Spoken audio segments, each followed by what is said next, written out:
You know, I haven't done a news story in a while, and it's been really long since one to do in the tube land. But I got a good one, a really good one.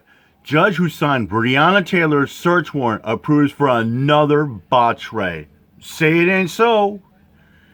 You're thinking, no way, way. Yeah, check it out. Let's get to it. The police, they decide to raid the wrong house. The judge that signed the warrant has done this before. It led to death. Put up the picture for Max. Here it is. The same Kentucky judge who signed off on the Breonna Taylor warrant, leading to the shooting death of the innocent woman. Yes, we all remember that. Of the Louisville police. Yeah. Signed another warrant without probable cause that could have led to the shooting deaths of more innocent people. Instead, the man, woman, and child they raided and handcuffed, who were doing nothing but painting the home for new tenants, will receive a settlement, $180,000, according to WDRB. In fact, they're nothing, but that's not. The man police were hoping to find at the home that day, despite evidence that he even lived there, had already been arrested on drug charges at the time of the raid. They did not do their due diligence. Wow. With millions watching, and to these scathing reports, including from the United States Department of Justice, that type of incompetency and lack of oversight are more than the rule than the exception with this particular police department. Quote, we have reasonable cause to believe that LMPD engages in a pattern or practice of seeking search warrants in ways that deprive individuals of their rights under the Fourth Amendment. According to the U.S. Department of Justice report, this was issued March 8, 2023, quote, a significant number of LMPD search warrant applications fail to satisfy the constitutional requirement of being supported by probable cause. Let me back up before we get into the rest of the story. What is the federal government saying? They're saying that these violations where there's seemingly a mistake, an over representation or misrepresentation, is not a mistake at all. And when these things happen, it is not one of these exceptions. They operate like this as a rule, which means it is cultural, even though against the law. It is cultural. So if it's cultural, you can't just look at the police, because police can't sign their own warrants. Judges sign the warrant. So you have a bed of corruption, according to the Department of Justice, between the judiciary and the policing division. There's more. The second report, titled the Heinz Report, described a culture of acceptance at the department from judges and supervisors in approving no-knock search warrants, the most dangerous of them all. The no-knock raid in question took place July. Keep in mind, too, there's been always some infamous no-knock raids. Back in Harris County, in Houston, a couple years ago, there was a no-knock raid that killed the Tuttles. There was a no-knock raid, and it was just an innocent family, and the father was trying to protect his own family. He didn't know it was the cops, and the whole family was killed and executed because of a botched no-knock raid. On 15th, 2019, 8 months before the no-knock warrant or raid on Taylor's home that led to her shooting death, Circuit Court Judge Mary Shaw signed off on both warrants right there. And probably many more during her, how long? Damn near 20-year career. Wow. As a judge, which ended recently in 2023 after she lost the re-election. Louisville Metro Police Officer Wesley Troutman had spent 5 months investigating an alleged drug dealer named Joshua Kirk. When he asked the judge, Judge Shaw, to sign the warrant. That's according to the official record. The officer, Troutman, listed 13 controlled purchases of drugs to support the warrant. 13 controlled purchases of drugs, including 2 occasions at the house they ended up raiding, even though there was only 1 instance of him even entering the home for a few minutes. The lawsuit states that police raided the same home on July 5th, 2019, 10 days before the raid in question, which led to all occupants in the house moving out.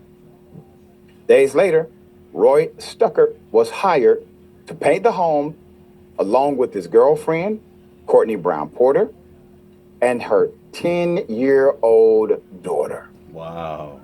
These are working people. They even brought the daughter along, okay? In the early hours of July 15, 2019, when police were planning on serving the search warrant, Officer Troutman arrested Kirk at another location and took him to jail. Now, that is the person who was under official investigation, Kirk. But rather than try to call the raid off, he got his guy, took him to jail, and went home. And did not call off the damn raid that he coordinated. The hell? Wait a minute. If you're looking for the guy, and you got the guy, you the police, you call the police and say, hey, I got the guy, you know, that raid. We don't need to do the raid anymore. There's only one Kirk here that we were investigating. At least 10 officers arrived. Okay?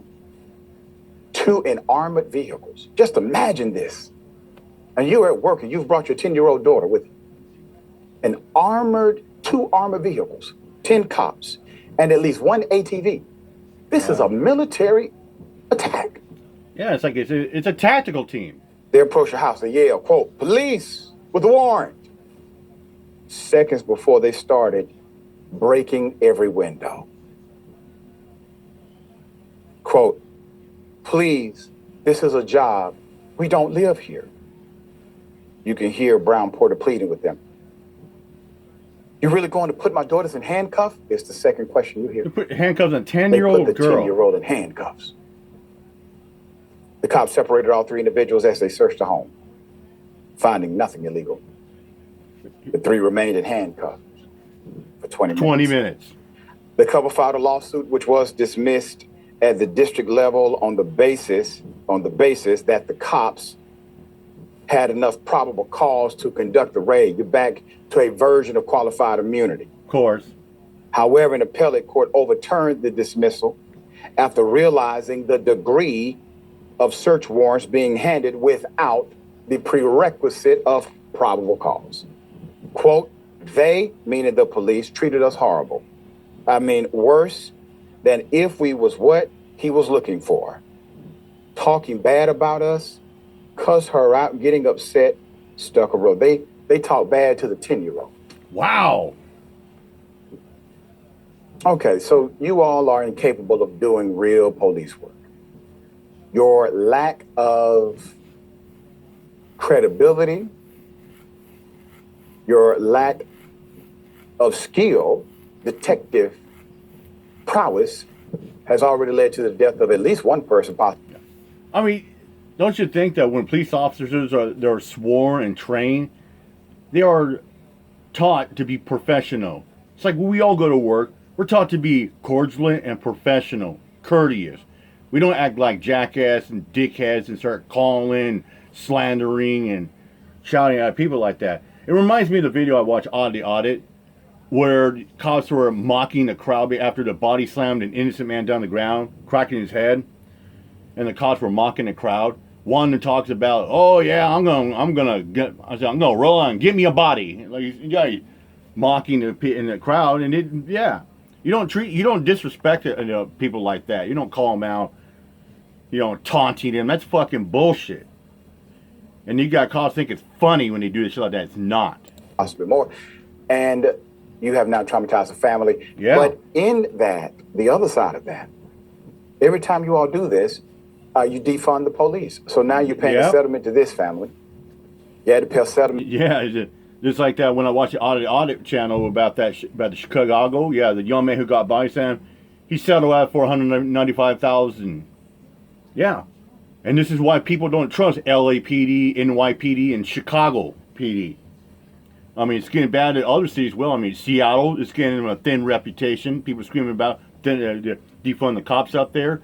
Even happened in Tacoma with the cops getting acquitted for killing Manuel Ellis. Cops are screaming about defund the cops because what Kevin Days did to Genevieve Condula. Then you have Daniel Otter mocking her, saying, oh, she had limited value. This is what pisses people off. It does. It really pisses off when causes, shame, like a rape victim, shaming the victim. Meant for the previous one we know of record. I'm sure there are more to come. How does this happen? This happens because no one said anything. There were those who knew about this before Miss Taylor was killed. Yeah. There are those who were aware of this corruption. And now it is so bad that the Department of Justice has gone on record officially to say what these individuals are doing is not the exception. These are not mistakes. This is more of the rule for them. Jackson, it is a hell of a thing when one law enforcement entity who has charged nobody, they have not charged anyone here with a criminal act, but they have gone on record to say they act criminally as the rule and not as the exception. That's a hell of a statement, man. What say you? It's a hell of a statement, and it shows how long this has been going on, and it shows how much it really can't be ignored because of, qualified immunity and just the general culture of protecting police at all costs in this country. You know that you messing up at the Department of Justice is saying something. But I think that the most important part of this whole story is the fact that Judge Shaw was on that bench for 20 years and that she got voted out. Oftentimes, people who, whether it's the police precinct, the judges, the district attorneys, whoever that is, they'll be in these positions for 15, 20, 30 years. And oftentimes, people in the communities have never heard of them, don't know who they are. And, it's not necessarily because people are dumb, but these elections, these campaigns aren't really advertised very much on television. But this really shows us not only how important it is to be involved, but that if we are involved in our communities, that things can change. We can get people out. We can actually shake things up. We can't expect the federal government to do things in our direct communities because in a lot of ways, that's not their job to do that. So, again, I think the most important part of this is that Shaw was on that bench for 20 years. And now she's gone because people voted. That's right. Yeah, that's right. Very well said. All right. We'll bring you updates. Yeah, hopefully updates like that. Yeah, I'm crazy. Yeah. I mean, you got judges saying a bench is improving botch raids and no knock raids. All right, I'm out of here. Much. Peace out.